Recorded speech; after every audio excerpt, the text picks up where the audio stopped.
I'm Nil Zacharias, the founder of Eat for the Planet. Thank you for tuning in to this discussion about climate change and the American diet. We have a really good group over here for this discussion. We have Jillian Simon from the Earth Day Network, Udi Lazimi from Just Foods, Haley Thomas, founder and CEO of the Happy Org, and Dotsie Bausch, Olympic medalist, founder and executive director of Switch for Good. So we're here to talk about food. We all love food, but unfortunately, most of the food that we eat doesn't love us or the planet back. Food production is one of the leading drivers of greenhouse gas emissions. It's also one of the leading drivers for the degradation of our natural resources, from fresh water and our soil to the rainforest as well as the oceans. And if you look at the American diet, the standard American diet comprises largely of meat, dairy, and eggs. And in America, unfortunately, 99% of meat, dairy, and eggs comes from industrial farms. And industrial animal agriculture is at the heart of our global food system that is incredibly destructive. So industrial animal agriculture contributes more greenhouse gas emissions than all of transportation combined. It uses up a majority of our freshwater resources, occupies more than half of the world's arable land, contributes to air and water pollution, land degradation, deforestation, and is driving millions of species to the brink of extinction. So if that wasn't bad enough, the problem is that animal agriculture doesn't even do a really good job of feeding the world. Nearly 1 billion people go to bed hungry every night. So then the question becomes, we have 7.5 billion people on the planet today. We're going to be 10 billion by the year 2050. If we rely on this destructive system to feed the world, we're not going to be able to feed the world without destroying our life support systems like our rainforests and our oceans. So what should we eat? I think we do know that fruits, vegetables, nuts, seeds, grains, legumes, and plant-based foods using those ingredients generally use less resources and generally contribute less greenhouse gas emissions. But the problem is most Americans don't make this connection. And even those amongst us, including well-meaning environmentalists who understand that connection, don't generally understand what kind of a positive impact they can make by merely shifting some of their diet towards plants. And those that do get it then seem to think and have several misconceptions around plant-based foods. So we are here today to address all of that. So recently, the Earth Day Network and the Yale Program for Climate Change Communications put out this interesting report analyzing the American attitudes towards climate change and diet, as well as consumer attitudes towards plant-based foods. Jillian, I want to start with you. What were some of the key takeaways from that report? Thank you, Neil. And I just want to say thank you to everyone else being on the panel today. It's really exciting as we celebrate Earth Day Network's 50th anniversary. And it's really important to have this conversation around climate change and the American diet. So the report itself and the research itself is pretty interesting. So as we know, the American diet is predominantly meat-based. The research showed that 71% of people said they eat beef at least once a week. That's not a surprise to any of us. However, we are at a point where we're seeing a profound shift in the American diet. And there are many different factors around that, health being one of them, environment, cost, and technology. So what we're talking about today is about American, our food choices, our eating habits. What is the willingness we have amongst ourselves to make dietary changes? What are the motivations and barriers to purchasing these foods? And lastly, but not finally, we're going to talk about the link between our food and climate. So a couple of the takeaways in the report talk about while most of us don't identify as being a vegetarian or vegan, there's a willingness among most Americans to want to eat more of a plant-based diet and reduce their meat consumption. Over half of the people surveyed said they are willing to eat more plant-based alternatives or at least try them. While 46% of people said they were willing to use dairy milk alternatives like rice, oat, soy, and almond. However, only 10% of people have said they are currently eating plant-based alternatives. What I found to be extremely interesting was that half of Americans think that a meal with a plant-based main course is more expensive than a meal with a meat-based main course. That is false. It's a key misperception that I hope we can address today. 63% of people said they would eat more plant-based meals if they were cheaper. Also, we need the power of understanding. I think it's about putting the right information out there to folks. A quarter of people surveyed said they are already willing to eat lab-grown meat rather than meat from animals, which is pretty incredible. So the health and environment key motivators that we researched, 91% of people said health is the primary motivator to eat more plant-based meals. 64% of people are motivated by doing something for the environment. While most people don't know what that something is, they know they want to reduce their carbon footprint and want to know more. And then we have barriers that we'll talk about: cost, taste, and convenience. We need to keep in mind that food is not equitably available or affordable to all Americans. Lower income Americans lack access to grocery stores and fresh produce. So we always have to make sure we have those discussions whenever we talk about climate change and our diets. And lastly, the link between climate and food. 27% of Americans believe that beef contributes a lot to global warming, and 40% think that it doesn't contribute at all, or they just don't know. Again, it's just putting the information out there. When we worked on this with Yale and Dr. Lizerowitz and his team, they said to me, there's a huge gap between reality in our food system and what we think as Americans. So with that said, I'd love to talk more with the panel about this research. Yeah, Jillian, I think one of the key things from that research that I took away is that there's such a huge opportunity here to educate people about the connection between food and climate change. And one of the things that stood out for me in that report was that Americans are willing to eat plant-based foods, but say that most people have either not told them that they should or explained to them why. So Dotsie, why don't you help us with that question? Like, should people be eating plant-based foods, and if so, why? Wow, well, I would be honored to be the first one then to ask them to consider it, for sure. And then, maybe briefly explain why they should. Leaning into more plants and less animals is honestly the single most impactful step that you can take as an individual to fight climate change. And that's pretty amazing. It's been shown that ditching animal foods and going plant-based can reduce your personal carbon emissions on average by 45% and land use by 55%. Well, that's a pretty seismic shift in what you can personally do for Mother Earth. And to me, I just, going plant-based, it just was so empowering and still is every single day when I wake up and make a decision with what's on my plate about how much good I can do for the planet. And I know that the general thinking is that going plant-based is going to be hard and difficult. But honestly, I wouldn't lie to you, it is really easy. I grew up in the South, and I grew up eating meat, really much raised on barbecue and brisket and ribs. And there probably wasn't a time for 35 years of my life that there wasn't an animal on my plate. So honestly, if I can do it, you guys can do it.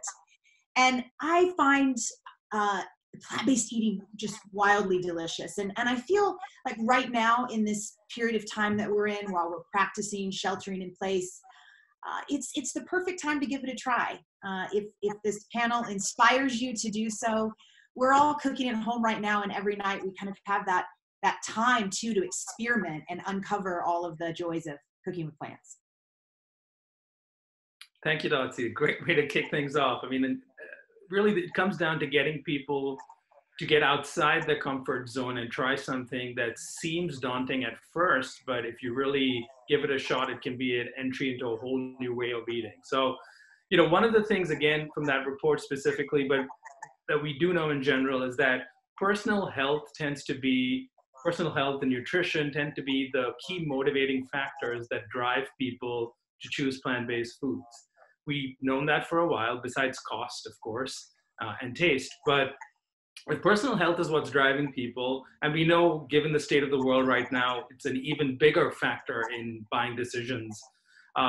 Haley, why don't you help us with trying to get us to understand what the benefits of plant-based foods are? Why should people even make the leap, or at least give it a chance, especially in these trying times?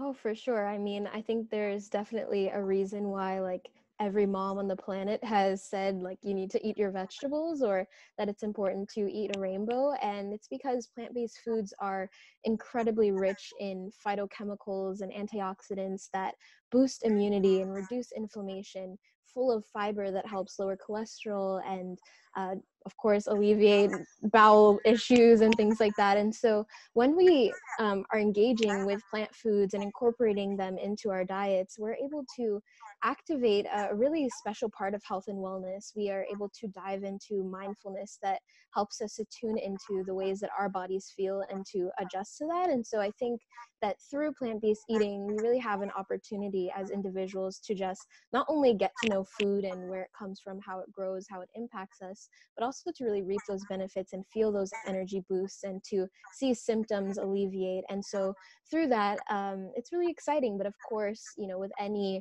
lifestyle change and diet change, it's important to be mindful. And so just like how you can have all the sugary, carby foods in any other diet, that's also a potential with plant-based foods. So if we're paying attention to what we're putting into our bodies and ensuring that we're truly going from a standpoint of not only flavor, but also the ways that it fuels us and how we feel, then there's a level of empowerment that we really tap into there. And similar to you, Dotsie, I grew up eating every possible animal food, and I was a total dairy obsessed person, but I didn't need to let go of my culture or heritage, being having Jamaican parents. Like, none of that was lost through this transformation. So it's really cool to be able to tap into creativity of cooking and utilize all of the things that I love and just transform them through plant-based cooking techniques.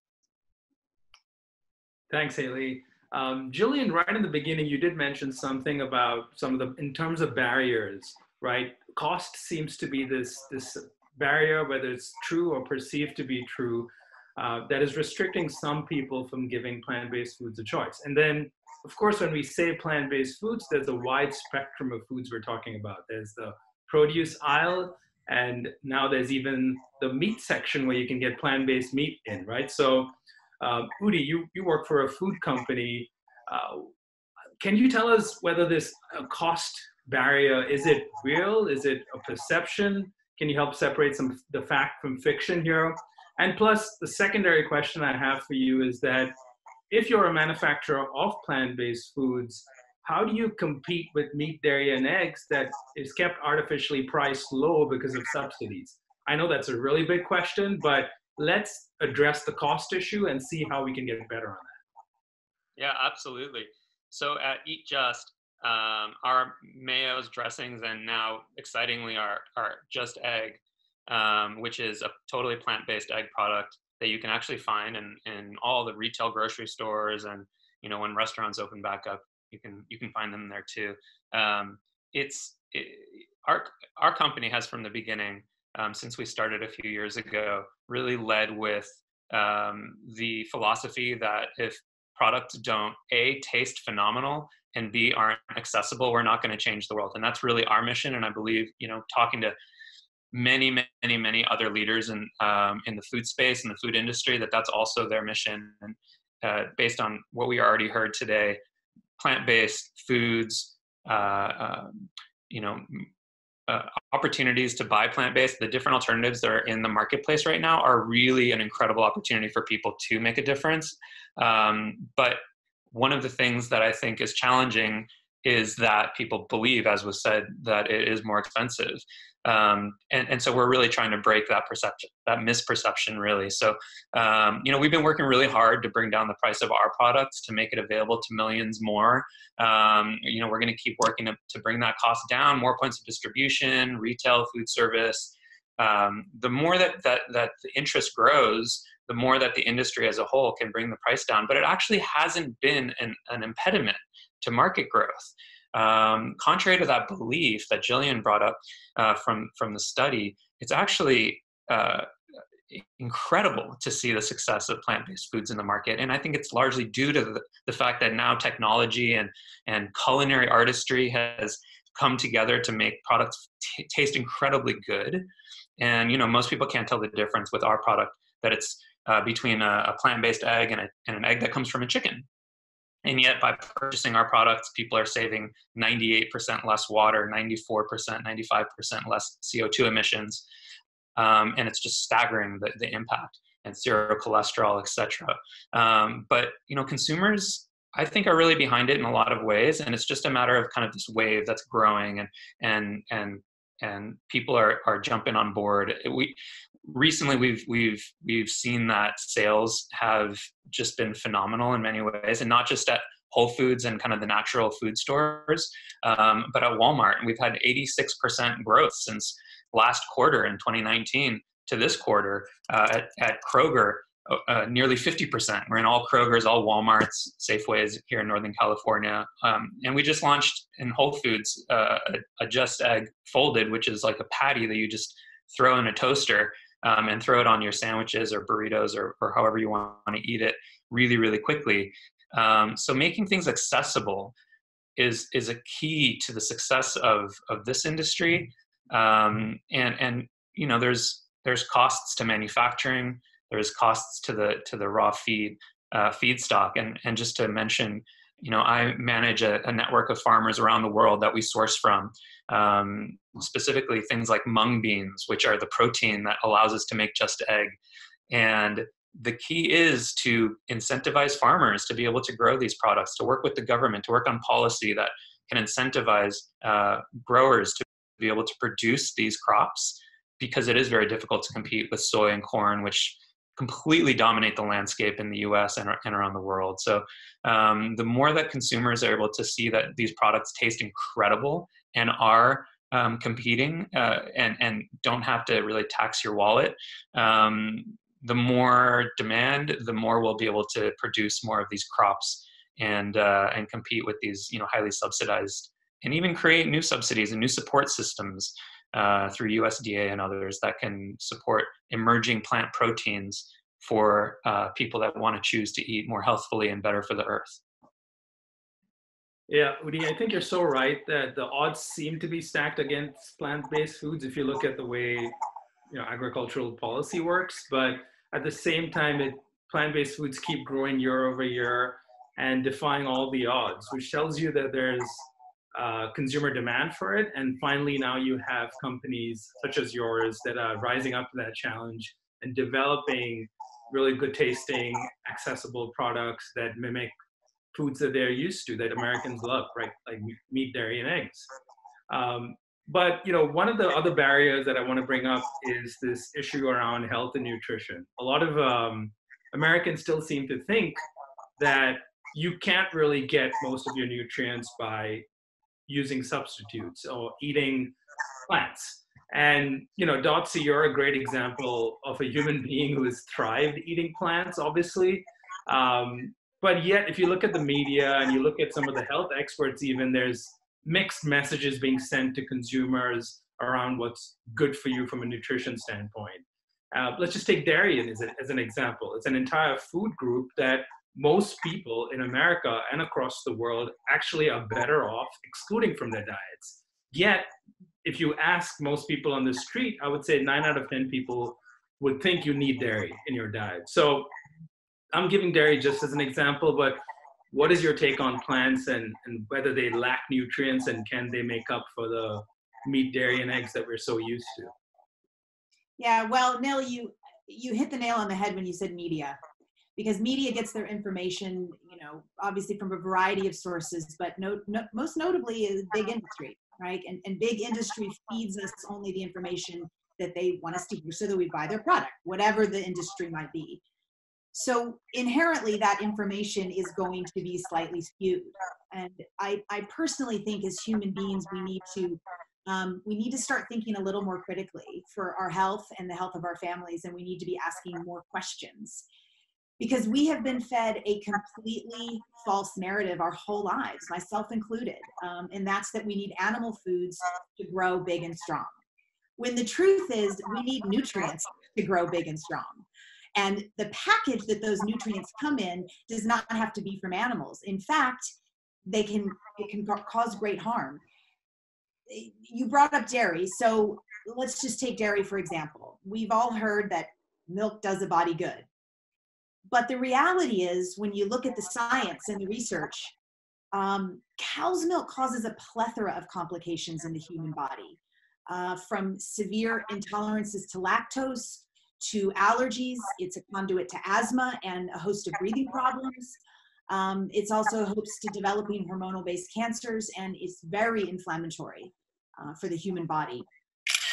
And for planet Earth, which is what we're here today to celebrate, according to the US Geological Survey, the shower heads that are water-saving shower heads, right? So the ones that are efficient, they produce about 2 gallons of water per minute. Now, knowing that it takes 1,000 gallons of water to produce just 1 gallon of milk, a person can save, each individual, every single person watching this call, watching this panel, can save the equivalent to 50 10-minute showers for every gallon of milk that they don't drink. That's a heck of a lot in bedded water that we can save together. Yeah, I think it's, there's the connections with nutrition as well as the impact on our natural resources are just so simple. And for those people, if you want a simple way of understanding it, the reason plants are so powerful is because we're essentially taking out the inefficient middlemen in our food system, which are the animals, and providing those crop calories directly to humans. And so even if you shift a small percentage of your diet towards consuming calories from the source, which are plants, you are automatically taking a big step in the right direction when it comes to preserving our natural resources and slowing down the pace of climate change. Besides nutrition, of course, and I love the way you addressed that, Dotsie, one of the bigger barriers that we did bring up earlier is taste. People have this perception that plant-based foods are bland. They don't stack up to our comfort food favorites. And, some people even seem to think that if you eat plants, you're basically eating salad all the time. Haley, we know most of that is not true. You've been eating this way for years and enjoying delicious food. Tell us why the taste barrier is a complete misconception. Oh, for sure. I definitely get my fair share of like, oh, you eat grass comments, and it's like, it doesn't even make sense to a certain extent. But I think that it's really important to think about our food culture in general, what we've been exposed to in our lives and what's now available to us. There is so much collaboration between cuisines, there's fusion, and there's our individual cultures that we can really apply all of the flavors and spices and things we love to plant-based foods. And a big issue here is just not knowing how to prepare these things. I mean, working with kids through my nonprofit, children are traumatized by soggy broccoli and spinach that's just sitting there in like this weird coagulation. And so it's really important for us to apply that same creativity and vibrancy to plant-based foods. And they're incredibly versatile and truly can create such a blank canvas for creativity and just mixing anything up. And so for us, if we're able to convince kids that not only are plants, incredibly good for them, but that they can also be really delicious and be transformed into amazing things, then anyone can truly do this. And I think a huge part of this, even beyond flavor and understanding that it's, better to roast your sweet potatoes and boil them, is really paying attention to the communal nature of food in general. According to the report, about 50% of Americans would be more willing to engage in plant-based foods and try them if their friends and family were doing so. And so I think that shows a huge power that we have as individuals to bring others into our food journeys and to really share what's on our tables. And when we can't do that now, I think that it's really amazing seeing people like doing live Zoom cooking classes or baking, and we can try all of these recipes and experiment with these things together at home. And so I think starting there is a great step, but when we're all finally able to be out there, it's so important for us to try new things, visit all of the amazing vegan restaurants, try new plant-based products like the Just Egg. I mean, we've been experimenting with that in my house, like during this entire quarantine. And so it's just fun to bring a vibrant energy towards it. I know that we are all trying to do purposeful work here and to make an impact, but it's important to also enjoy that journey and to infuse joy into whatever lifestyle that you adopt, and that definitely contributes to the experience. So if we can have fun with it and just get creative and try to find ways to plant-baseify our favorite foods, then I think we can really do amazing things and get on board. Yeah, and I love the fact that you also mentioned, you brought up the fact that most of us are, I mean, all of us are, to be honest, stuck at home right now. And it's, if anything, it's helped us understand better how important a resilient food system is and how important food and sharing food with people that you love is a crucial part of our cultural experience, right? So, and when you're eating plants, it's the same foods, you're just substituting the core ingredients. You don't have to compromise on taste. We had some minor technical difficulties. So if you see the squares rearranged, it's because we had to restart after the last question.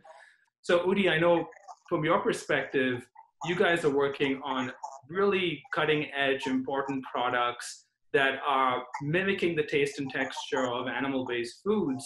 But one of the criticisms that usually gets lobbied towards plant-based products that meet the taste test is that they've gone too far down the line of mimicking an animal food and now are too processed. So how do you balance the need to keep things tasting good, because people want to eat good tasting food, but also balance the needs of nutrition and health, which we know are one of the driving factors for people choosing plant-based foods to begin with? Yeah, those are great questions. Thanks, Nell. At Eat Just, we totally lead with taste.